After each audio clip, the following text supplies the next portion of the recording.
Bonjour et bienvenue à tous. Nous allons voir aujourd'hui dans cette petite capsule vidéo le mouvement de rotation et en particulier la vitesse angulaire et la vitesse linéaire d'un solide s'inscrivant dans un mouvement de rotation. Avant de parler de ces vitesses angulaires et linéaires, nous allons justement développer le point important de qu'est-ce qu'une rotation. Donc la définition que l'on peut trouver sur Internet ou dans des livres de mathématiques, c'est que lors d'une rotation, tous les points d'un solide décrivent des trajectoires circulaires ou des arcs de cercle qui sont centrés sur un axe de rotation. Si nous prenons l'exemple de l'image ci-dessous, nous avons par exemple donc une grande roue. Au centre de cette grande roue, nous avons l'axe ici de rotation, donc toutes les nacelles tournent autour de cet axe de rotation selon une trajectoire circulaire. Point important à retenir sur ces rotations, c'est que ce mouvement est caractérisé par une vitesse angulaire que l'on note oméga. Donc il s'agit d'une vitesse angulaire et non linéaire puisque justement il va y avoir un angle de rotation qui va apparaître au sein de ce mouvement. Donc justement, parlons de la vitesse angulaire. La vitesse angulaire, donc si nous regardons le schéma qui est représenté ci-dessous, nous avons deux cercles, deux rayons différents et de centre O, sur lequel s'inscrit donc un point B et un point B'. Le point B' caractérise la position du point B au bout d'un certain temps delta t.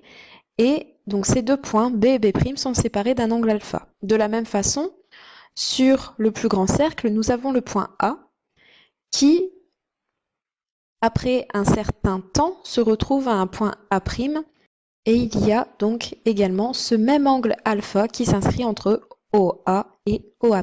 Le mouvement de cette rotation donc est une rotation qui ira dans le sens contraire des aiguilles d'une montre, c'est-à-dire vers la gauche. Donc ici, la situation, les rayons OA et OB ont tourné du même angle alpha pendant une même durée delta t. Donc ces deux rayons ont justement tourné à la même vitesse angulaire oméga. La relation que vous devez retenir, c'est que oméga est égal à alpha divisé par le temps, donc delta t. En ce qui concerne les unités, une vitesse angulaire, il faut bien faire apparaître l'angle. Les angles, lorsque l'on doit faire des calculs, nous devons les convertir en radians.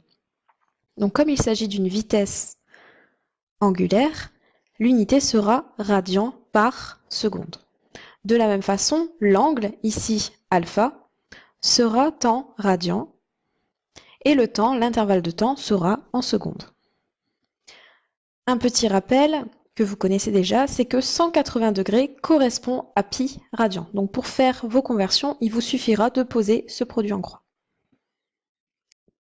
Petite remarque, le mouvement de rotation sera uniforme si la vitesse angulaire est constante. Donc si par exemple nous étudions le mouvement du point A au point A' et que nous reposons un point A seconde ici et que nous calculons la vitesse angulaire entre le point A' et A seconde et que nous avons le même résultat qu'entre A et A', nous avons un mouvement de rotation uniforme, ce qui voudra dire que le point A se sera retrouvé en A' au bout d'un certain temps et qu'au bout de ce même temps, le point A' se sera retrouvé en un point A seconde.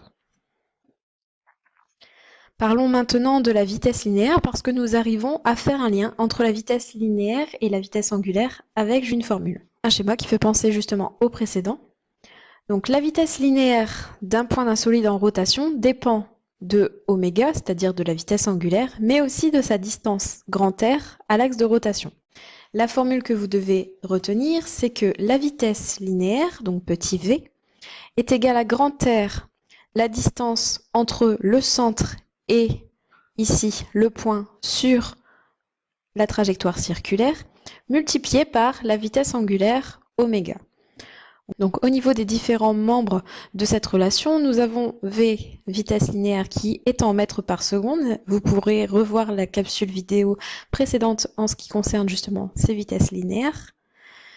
Grand R correspond à la distance entre l'axe de rotation et le point considéré, donc ici l'unité sera le mètre, et oméga sera exprimé en radians par seconde, il s'agira de la vitesse angulaire.